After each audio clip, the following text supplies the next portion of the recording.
Hey everybody, are you ready for a brain break? We're going to give your brain some time to recharge, reconnect, so that you can do the best work possible today in your classroom or your office. You are going to need a chair, and you are able to modify these moves any way that you need to. The chair brain break is designed not to give you this intense workout, though you could make it one.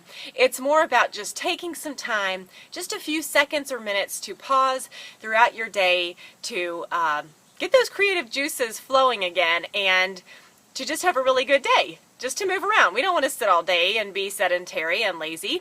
So we're going to start on our chair. I'm so excited that you're here. Here we go. Okay, so we're going to find a nice stable chair. It's super important that when you're doing these moves, you must be on a chair that you trust. You don't want to be on a slippery floor with a chair that could potentially slide out under you. So make sure you're checking your surroundings and staying on top of that safety factor.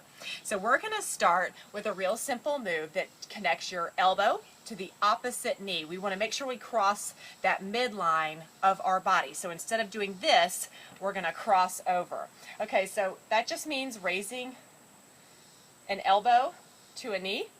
Well, really, you're raising your knee to the elbow. However many you want to do on that side. And then, of course, you want to do the same amount on the other side.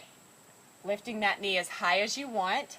And if it's not enough, you can kind of add it more of a crunch and go past. Right? So we've done both sides, kind of like a windmill. Here's the next cool move. I'm really excited about this one, and I may have to turn my back to show you best. Anyway, so you're going to hold out your arms in front of you, right? Just at shoulder height. They're straight. You're going to draw the alphabet. You're going to do the entire alphabet, and you can do this a couple of different ways. You can do this with one hand at a time.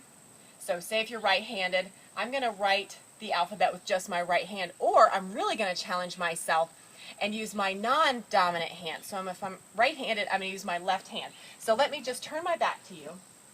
Okay? So I would be A, B, C. Okay? Or I can do both hands together. D, E,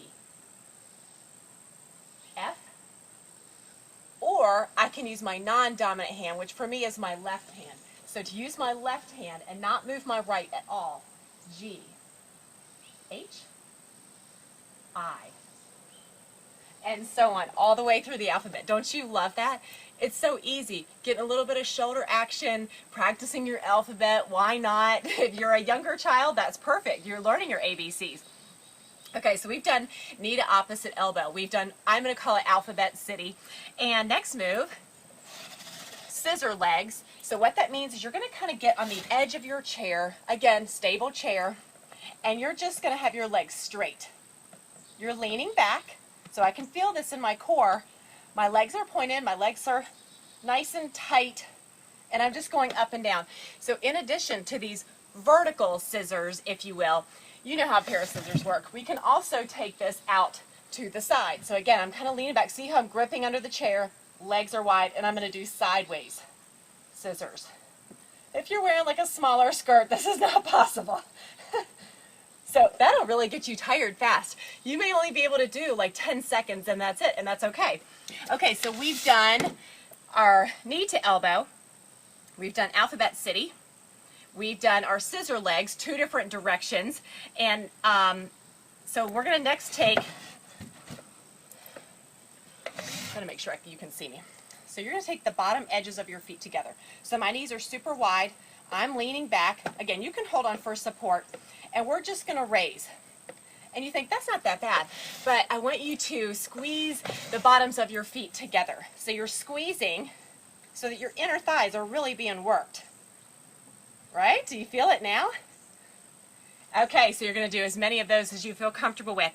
So we've done knee to opposite elbow, Alphabet City, 2 types of scissor legs, and then we just did the, we'll call it a frog lift because I'm not really sure. Up next, we're going to do a hover squat. So it does involve standing up, let me back up a little bit, over my chair. And what I want to do is I want to lower down, but I'm not actually on the chair. So I'm keeping my bum away from the chair. and I'm just going to hold it however long my thighs are going to hold before they give out. You can also modify this by coming up on your toes, still staying low, doing a little bit calf raise, or you can squat up and down. You can actually come up and sit and kind of give yourself a built-in break. So that's a wide hovering squat. The next thing you're going to do is come out of your seat, and we're going to just hold this plank position. Now what you cannot see is my belly is in real tight. You can tighten up your glutes. You can just hold it right here, or you could slowly bend down, a little push-up, or go halfway down and hold. That's hard. Or you can just alternate raising a leg, or just hold that leg up all together and just see how long you can do it. But right here is just as good, especially if you're not so used to being physically active. Okay, so let's review. We've done knee to opposite elbow, alphabet city. I love that one. Scissor legs, 2 different ways. And we've done this little frog lift action. We've done our hover squat in lots of different ways. And we've done our chair plank lots of different ways. Right? So the next thing you're going to do, still out of your seat, you're going to very slowly bring a knee in. And you're going to try to get your knee to touch your elbow. It's very slow. And you can also just stay on the same side. Again, you're not trying to burn up like a sweat, but you could be a workout if you wanted to. You can also cross underneath. So I'm going to get my knee to the opposite elbow. Right? Not so bad.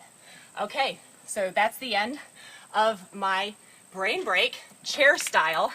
Why not do this throughout your day? Every 20 minutes if possible. Your brain really wants this. Your body is asking for it. So just do a few, and I'm so proud of you, and I hope you have a great day.